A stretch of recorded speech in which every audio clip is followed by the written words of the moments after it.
Today we're going to learn about arc length, and there's just some vocab you need to know. So this theta is going to represent our central angle. S is going to be the arc length. So remember, an arc is just a piece of the circumference. So not all the way around the circle, just a piece of it. So here's my arc that I'm trying to find the length of. R, obviously, is going to be my radius. And the whole circumference of a circle, or if I was going to go all the way around, would be 2 pi r. That's my formula for circumference. So if I want to find this blue arc, it's just a piece of the circumference. And remember, we've done a lot of formulas that are like part over whole. So I'm going to write this over here. We'll put it in your equation box. So the part of the circumference is the arc length in blue. The whole circumference is the whole, so 2 pi r, circumference formula. So if I want to find the part of the circumference over the whole, it's proportional to the angle, or that central angle, out of the whole angle in a circle, which we know is 360 degrees. So I can use this formula to set up and solve for a missing arc length. I can find a missing radius if I know the arc length, just by using this proportion. So it's super important. Let's look at the inside left at an example and see how. So on this problem, I want to determine the arc length YZ. I'm going to call that my S. And I want to find it in terms of pi. So I'm going to leave pi in my answer. My central angle I see is 75 degrees. So when I go to substitute, central angle, 75 out of 360. Because that angle matches up with that arc. Then I look over here, I'm trying to find arc length, so that's my variable. And then I have the circumference on the bottom. 2 times pi times r, my radius is 4. So I get 8 times 75 when I cross multiply here. And we're going to leave pi in the answer just because it's said in terms of pi. So 8 times 75 is 600.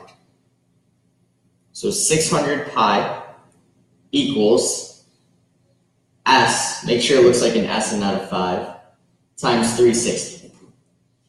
All right, so to solve for X, or S, we just got to divide by 360. So 600 pi divided by 360.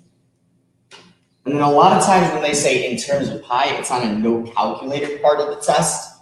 So I'm going to simplify this as if I don't have a calculator. Well, I see they both end in 0, so if I divide by 10, I can get 60 out of 36. Now I think about the biggest common factor they both have. I know 6 goes into both, so I want to think, is anything bigger going to both? I think 12 would go into both, so if I divide both by 12, I get 5 pi on top. 36 divided by 12 is 3. And I can't simplify 5 and 3. So my arc length, YZ, is 5 pi out of 3 in terms of pi. So that's how long that arc is. It's just a part of the circumference. Then it says determine YZ to the nearest tenth of an inch. We're just going to multiply 5 times pi in our calculator. I got 15.7. And then divide by 3. 5.2359. So it says to the nearest tenth of an inch. So just go out 1 decimal. Look to the right. I see a 3, so I'm not going to round up. So it's 5.2 inches. That's how long Y to Z is. All right, pause the video, try the one on the right. There is one little trick, so just be careful. Be careful. All right, looking at this one, they gave us some information, and I want to find the arc Y, or XY. YX. This is my arc I'm trying to find. So 130 is not my central angle. The central angle has got to match up with that arc, the one that intersects it. So if this is half a circle, this part's 130. This would have to be 50 because that adds up to 180. So I want to use this 50 as my central angle. So that's what goes out of 360. Equals, I'm trying to find that arc length.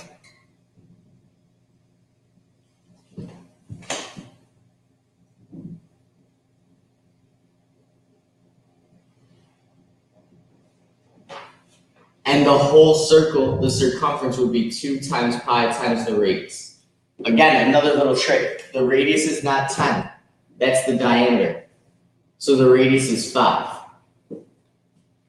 So now I have 2 times pi times 5. I'm going to cross multiply that with 50. 360 times s for the other part. 2 times 5 is 10. 10 times 50 is 500. So it's 500 pi. I'm going to divide both sides by 360. So s equals 500 pi divided by 360. And I just want my answer in the nearest 10, so I can plug this all into my calculator now. Don't even need to simplify. So I'm just going to do 500 times pi, which is 1,570.79, and it goes on forever. Divide by 360. So my arc length is 4.36, and it said to the nearest 10th. That's this place with 1 to the right. It's a 6, so I'm going to round up. It's 4.4 centimeters. And my arc was y-axis. That's what I was finding. So the most common mistake people are going to make here is using 130 as our central angle. But that would be finding arc YZ. So if you found the arc with 130, you found this arc.